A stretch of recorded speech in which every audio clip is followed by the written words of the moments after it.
The UK's Ministry of Defence says it is highly likely that Wagner chief Yevgeny Prigozhin is dead. In its latest intelligence update, the MOD said there is not yet definitive proof that Prigozhin was actually on board this plane. However, it is highly likely that he is indeed dead. Joining me live now is Bill Browder, CEO and co-founder of Hermitage Capital Management. He was once the largest foreign investor in Russia until he was declared a threat to national security for exposing corruption in state-owned companies. He's also the author of Freezing Order, a true story of money laundering, murder, and surviving Vladimir Putin's wrath. Bill, so good to have you with us on this story. So many questions here. Just give us your take on this plane crash, the fact that Yevgeny Prigozhin was allegedly on board, what we don't know, and where we should be treading very carefully. Well, first, I think we should just state the obvious, that Putin has a long history of killing his enemies. Mm-hmm. He declared Yevgeny Prigozhin to be his enemy after Prigozhin launched a rebellion on June 24th. The only thing surprising in the last few days is that it took 2 months for Putin to act out on his vengeance. I think it's absolutely obvious and clear that when you see this plane falling out of the sky, whatever caused it to fall out of the sky, that this was an assassination organized by Vladimir Putin to kill his most important opponent at the moment.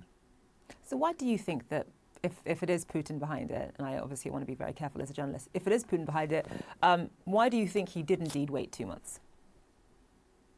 Well, this is the question that everyone was asking me every day during this 2-month period. Like, what is it? You know, I mean, if you think about it, I know many people who are sitting in jail for just saying bad words about Putin. People right. from the Russian opposition. I was friends with Boris Nemtsov, who was shot and killed for just criticizing Vladimir Putin. And to have a guy who organized an armed rebellion survive for 2 months was just inexplicable. I mean, the only thing I can speculate on is that Prigozhin was such a powerful person in terms of all the different mercenary operations he was running abroad in Africa. I think there's 17 countries in Africa where Wagner is active, that they need to figure out, how to replace him, what their contingency plan was. And they needed to get that all in place before they actually took him out. But that's the main mystery is not that they killed him. That's the most obvious thing in the world. But that Putin was ready to be humiliated, and really he was humiliated for 2 months while Prigozhin was running around as if nothing had happened. You know, what I find fascinating is that obviously if you're Yevgeny Prigozhin, you know how the game goes. You know the game that you're in, and so you are aware that from the day of that failed rebellion, that you are essentially a marked man. Your days are numbered. Wouldn't somebody like Yevgeny Prigozhin have a ton of precautions in place for this possible eventuality? For sure. And if you remember, when on the day of the rebellion, the Russian secret police, the FSB, raided his office and raided his home, and they found multiple passports with different names in them. They found wigs and other disguises. This is a man who's spent his whole life dealing with subterfuge and all this type of stuff. For him to be traveling on his own name on the flight manifest of his company's jet in a predictable manner makes no sense. And the only thing I can imagine is that we always tend to overestimate these people in Russia. Maybe he just got stupid and got comfortable and went on 10 trips, nothing happened. He thought, okay, I'm safe. And then they got him on the 11th. That's another thing. I mean, there was a plane crash back in 2019 where people thought that Prigozhin, people thought that he had died, and he emerged perfectly fine and well. And just in terms of, what you talk about, this is a man that had so many different passports. This is a man who had body doubles. You point out there were wigs and masks and that sort of thing. And then for him to be on this plane with other members of the senior leadership of Wagner just seems somewhat uncharacteristic. That's where I'm wondering how cautious we should be in terms of just sort of ultimately believing that what the Kremlin is saying happened actually happened. Well, I agree. Everything that the Kremlin says you should assume is a lie. But the fact of the matter is that he's not emerged. I mean, I would say there's probably a 95% chance he's dead, but there's a 5% chance that he's going to pop up somewhere and thumb his nose at Putin and say, "Okay, I'm coming to get you." But we're in the world of total craziness here and conspiracy theory, and so who knows? And just in terms of how this is playing out in the Russian media, I mean, Vladimir Putin came out yesterday offering condolences to Prigozhin's family, saying, I think we could actually read into some of the words that Putin used. He said that Prigozhin was a talented man, but he made very serious mistakes. How is all of this playing out in Russian media?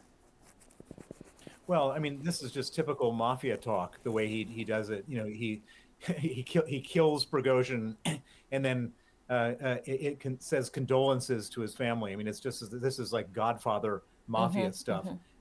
And the words that he says are just so sort of with double entendre, saying he was a very effective man, but he made mistakes and so on. It's just all Putin speak, mafia speak.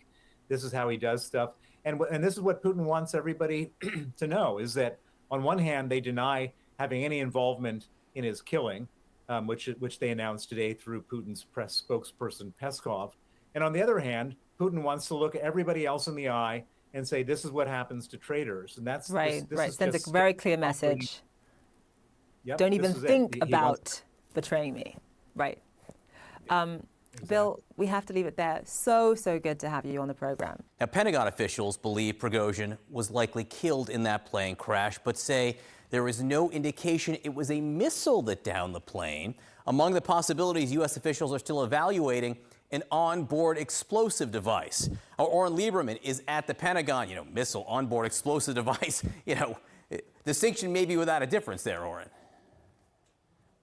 There is nothing that has been ruled out yet fully in terms of what may have caused this crash, except at this point, according to officials we've spoken with, a surface-to-air missile. And it is because you see that open question that it touches on something Matthew Chance spoke about, and that's the Russian investigation. Having spoken with several officials here, there is healthy skepticism of that investigation as the U.S. intelligence community looks at all the available information and tries to come to their own conclusion. Now, they have reached, at least based on early assessments and early indications, some conclusions. First, in terms of what took down this private jet, an Embraer Legacy 600 aircraft, perhaps one of the obvious answers would have been a surface-to-air missile, especially so close to Moscow where there are air defenses. But officials we've spoken with say there was no indication of a missile launch at the time of the crash, not a surface-to-air missile or an air-to-air missile. As you pointed out, John, DOD confirming just yesterday they do believe Prigozhin killed in that crash. The UK also saying it looks likely, so converging on that conclusion.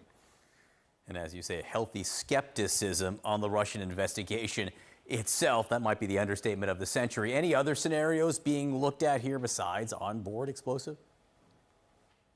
That's one of the big ones. Whether it was an onboard explosive device or an onboard explosion, those two are still viable possibilities that are being looked at based on early assessments and early indications. Again, the intelligence community going through all the data and information and intelligence they have to try to figure this one out, but it's obvious to say that it's difficult without having boots on the ground in Russia. One of the other things being looked at, we've reported that the last couple minutes of the flight, the last little bit, showed erratic changes in altitude, climbs, descents above and below the 28,000 that the jet was cruising at right before it crashed. Does that indicate something happened on board? Also a possibility being looked at. All right, Oren Lieberman, thank you so much for your reporting.